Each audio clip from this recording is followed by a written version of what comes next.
Ladies and gentlemen, welcome back to Crypto Scene Investigation, where we have a look at various cryptocurrency projects and we ask ourselves, is this really going to be worth investing in? Today we'll be looking at Smartchem, aka the Smac token. If you guys like what I do on this channel, please consider liking and subscribing, as well as commenting if you have anything helpful or beneficial to say. I'm trying to create a healthy and beneficial community. If you're just going to be shilling and a bunch of angry little maxis because I roasted your project, get out of here, man. We don't have time for you on this channel. Kind of. Let's have a look at Smartchem. So pretty much these guys, they pretty much do like kind of chemistry stuff. So they have these cool projects, these cool products where you can spray them, and they have like cool kind of cleaning things, and apparently they've gotten a bunch of awards and stuff. So yep, this is their YouTube channel, last updated 4 months ago. So the video is really cool. Thing about the website is I feel like it needs a little bit of work, because as you can see, like there's some like things which are covered up there, and also similarly there's something on here I think where it's also covered up, and when I saw it annoyed the bananas out of me. So yeah, there's a few things which are a bit triggering, but anyway, let's have a look at the charts. Now this is one of the most interesting and peculiar and weirdest charts which I've ever seen. So, token rank 4,637, but market cap we aren't exactly entirely sure if this is actually the legit market cap. And says that self-reported circulating supply is 150 million, the max supply is 150 million, but have a look at this jazz. So had this massive kind of pump and dump, and then it went back up again. So it's kind of funky how, you know, like it just sort of drops and then goes up and then drops and then goes up, and it's, I don't really know what's going on with it, but it's just fascinating how, you know, like you could like be, I mean look, so 0.00, actually I'll see if I can zoom in now. So we could have gone from 0.002 all the way up to 0.1. That's like, isn't that like 100x or something?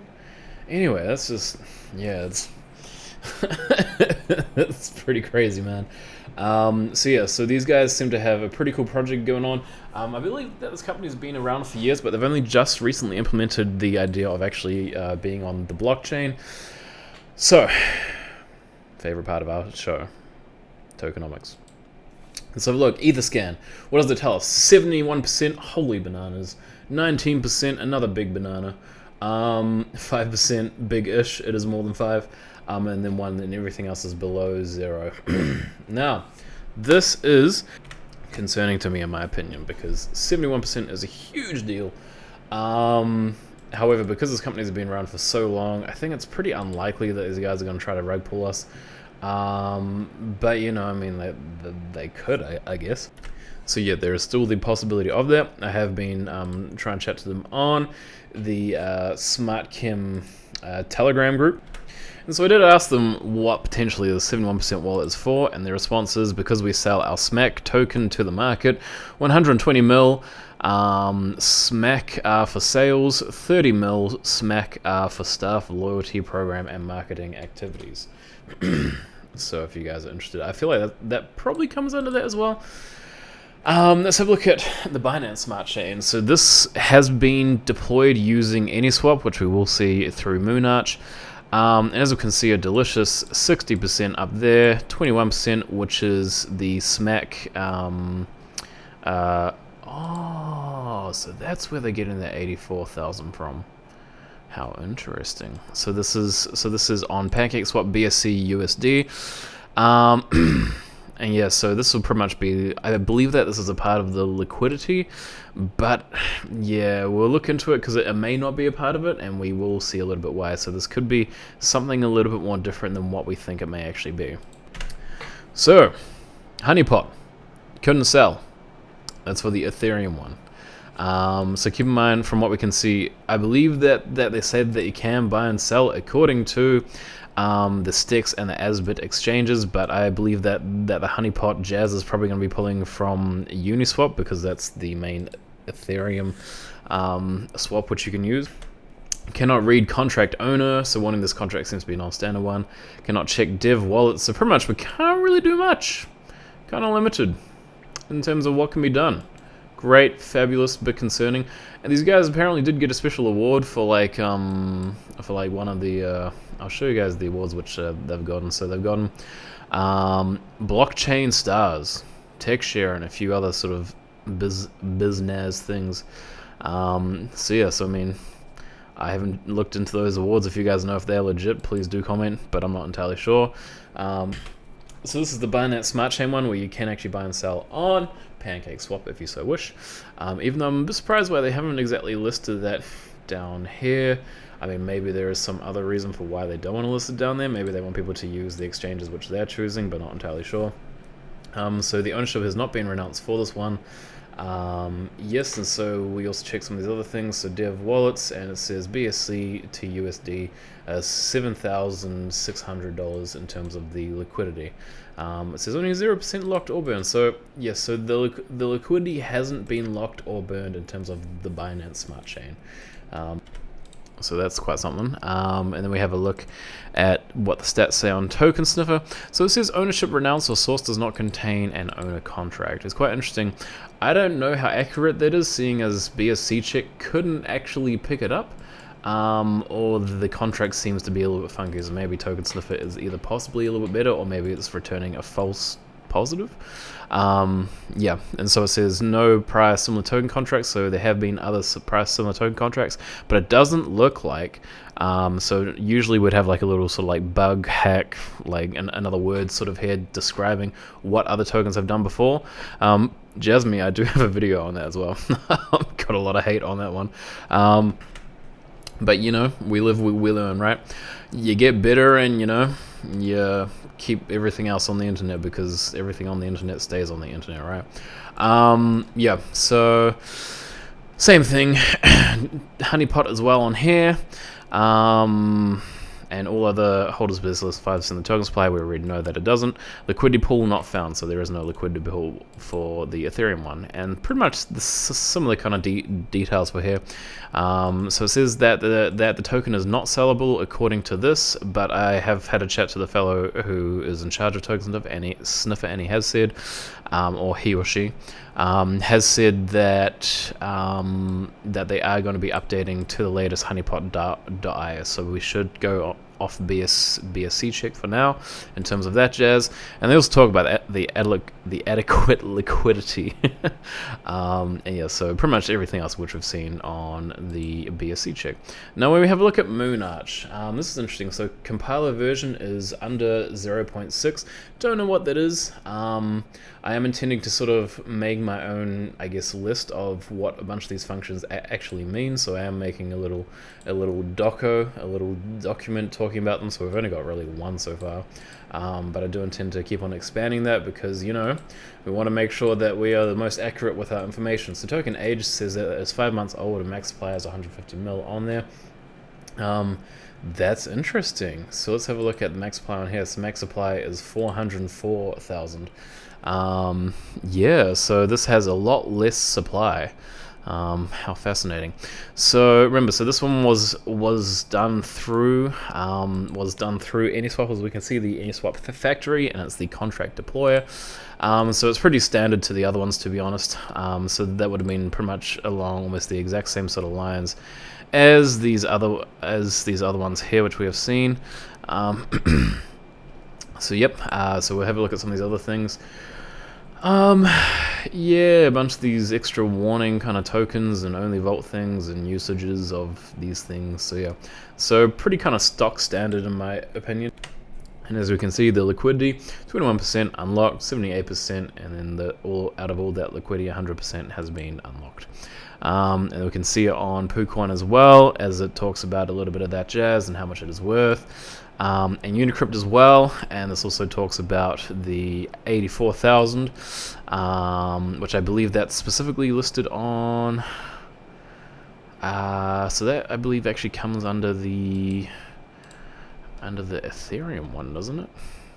No, sorry, no. So it is actually on the Binance Smart Chain. I take that back. It was right there. Sorry, guys. Yeah. So that's all kind of pretty stock standard, to be honest. We'll move past that. No subreddit stats, because I couldn't find a subreddit for these guys.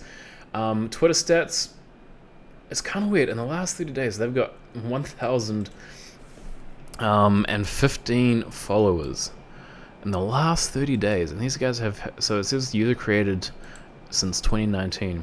I kind of feel as though I might actually add an extra thing onto this where, you know, I sort of find out what were Twitter accounts, what were these Twitter accounts before they were, you know, like, they were what they are today. So yeah, so for the last 30 days, it does say that we've had that much, so daily averages is plus 33. So in terms of these guys' social presence, they aren't, I guess, greatly huge in terms of social presence. But I believe that because they have actually been a foundation which has been around for quite some time, why are you did not giving free airdrops? That is interesting. Yes. So why did you not giving free airdrops, people? Remember that, okay? Why did you not giving free airdrops? Cool. So we have a look at Google Trends. Also, there wasn't really any sort of bot comments, so we didn't really have to judge that much, other than a very confused young man. So we.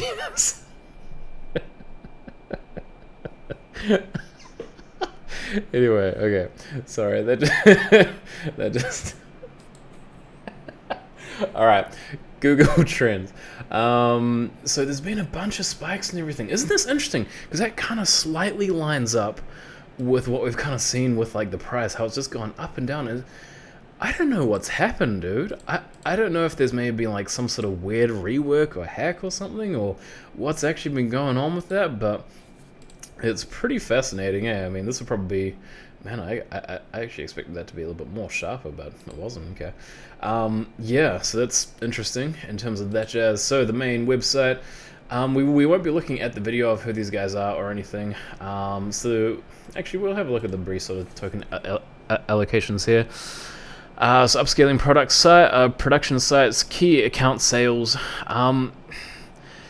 This, I don't know, when I look at, initial token allocations. Okay, gotcha. So maybe that's a little bit different than what I thought it was going to be. Fund distribution. Okay, gotcha. Okay, so 80% crowd sale. Okay, cool. This is what we want to be looking at, not this. Sorry, that's my mistake. CSR, marketing, employee loyalty program, legal advisors, and reserves. So less than 20%. That's decent, and then the rest is for crowd sale. Hey. I think that's pretty nifty, to be honest, from what I can see.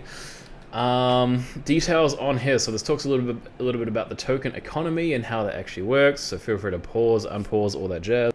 And you can read a little bit more into how the ecosystem works. This is probably going to be a reading for ants, so I have to zoom in deliciously. So token stakeholders, intelligent fluids, customers, and ecological project. Feel free to read, have a look, judge it. Wonderful. Pause, unpause, all that jazz. Some more delicious stats for you guys. Total supply, allowance, approved transfer from, balance of transfer, and the Smac utility token. This is also talking a little bit more extra about the Smac token. Isn't that interesting? Uniswap, eh? So they probably just haven't listed on Uniswap yet for whatever reason, even though, you know, like the token has been around for 5 months. In fact, this one has been around for less than 5 months, and you can still buy and sell that bad boy. But yeah, so that's very peculiar. Whoopsie daisy. Alright, so anyway, so they talk a little bit about why these guys are good and helpful. This is their, I guess, sales pitch, if you want to call it that. They talk about how chemicals are bad for the environment and stuff, and they talk about how much better their chemicals are, which, I mean, they've definitely got some cool stuff. They also talk about, some of these guys as being their partners, so sales partners, global sales partners, and global client leads and targets. I don't know, like, does that mean that, like, they don't currently have them on board? That's kind of what I think of when I see that. In terms of their partnerships, I mean, I don't really doubt that too much, to be honest, because, I mean, yeah, as I say, these guys have been around for, like, a long time, so I really don't think that they're going to be sort of pulling out any time shortly. So here's some of the team. Another bit of a weird website function is when you highlight it, the picture gets smaller. I felt like it would have made more sense to have it like go bigger, but anyway, that's just, I guess, personal thought. So we can have a look at some of the team, which is good. We can actually see them on LinkedIn and what they've done in the past before. So Christian, we'll have a look at him. So he's been, he's the CEO and managing partner, and he's been with them for 11 years. So as I say, these guys have been around for a long time. But in terms of the actual blockchain, I feel as though, to be honest, I feel like this could have been a lot more attractive if they had found a way to possibly lock those up. Yeah, I'm still not entirely sure if you can actually buy locked liquidity. I don't think you can, because they're locked up. But yeah, I don't know. I feel like there's possibly a better way which they could have gone about that jazz. But who am I, right? I'm just some random YouTuber, right? What do I know? He's been the CEO, managing partner for Holman Cole, and he's been a part of a few other sort of names. I don't know any of these names, guys, so yeah. Holman Cole looks like a sportswear thing from what I could see, or sports something or other. So Chief Operational Officer for 4 years, and he was also with something called Bubbles and Beyond as part of their logistics, IT, and production. I am not going to read these words because they're in German. And then our last fellow, who is the CTO, he's been with them for 3 years. We can see some of his background here as well, as part of the head of research and development and a chemist. So it looks like he's actually been quite good in terms of the quality control and some of the chemical analysis behind that. So he's the Chief Technology Officer. So here is my thoughts, and here is kind of a bit of my sort of summary in regards to this. So I haven't. So there is a few different interviews and things which we can see in regards to Smartchem. So in terms of the team being doxed, I mean, they definitely have to be doxed or in order for them to be around for like 11 years. So I mean, yeah, that's it's pretty impressive, to be honest. Yeah, so because I feel like these guys, because of their actual wholesome, I guess, the values and a part of who the company is, my assumption would be that these guys wouldn't rug pull, even though, according to the on-chain data, they have the total ability to. I don't think they would rug pull, because of who the company is, because of how doxed the company actually is, and yeah, I mean, I don't know. I don't get the feeling that they are going to rug pull, also because of what they actually stand for, and because of how many people they actually do who are properly investing in them as well. I just don't think that these guys are going to be rug pulling on us. So the question which we ask ourselves is, should you buy the token? They currently have this thing on their website where you can actually get the I think it's like get free token. So you guys can do this if you want to. You can get free 40 Smac tokens, which is interesting because if you actually have a look on the token tracker, you can actually see that most of them are most of these actually just hold 40. Some, it seems, hold 80 for whatever reason. Oh, 960. How did he get away with that one? Anyway, so yeah. So still some decent percentages. I think it's like $3.60 or something if you do the math of like 40 tokens or something or other. So yeah. Anyway, long story short, if you guys believe in this project, I would say definitely invest in them, because as I say, I don't think they're going to be sort of pulling out on us any sort of time soon. But yeah, so yeah, I think these guys are pretty good, so I think that's kind of the video. Anyway, guys, thank you for watching. Please consider liking and subscribing if you got all the way to the end here. Also go to Patreon if you want to join it and get some early access to these deliciousness videos. I usually schedule them for like hours after I usually make them. Sometimes that can be a little bit different though, but anyway. And also, if you do want to comment, as I say, please think of something which will provide benefit, or possibly constructive criticism to both myself and those who may be wanting to watch this video. Because we do want to be a community based around truth, and we do want to try to help bring truth behind projects to find out whether or not they are worth investing in. I've been your host, Mr. Matt, and I will fare thee well. Ta-ta.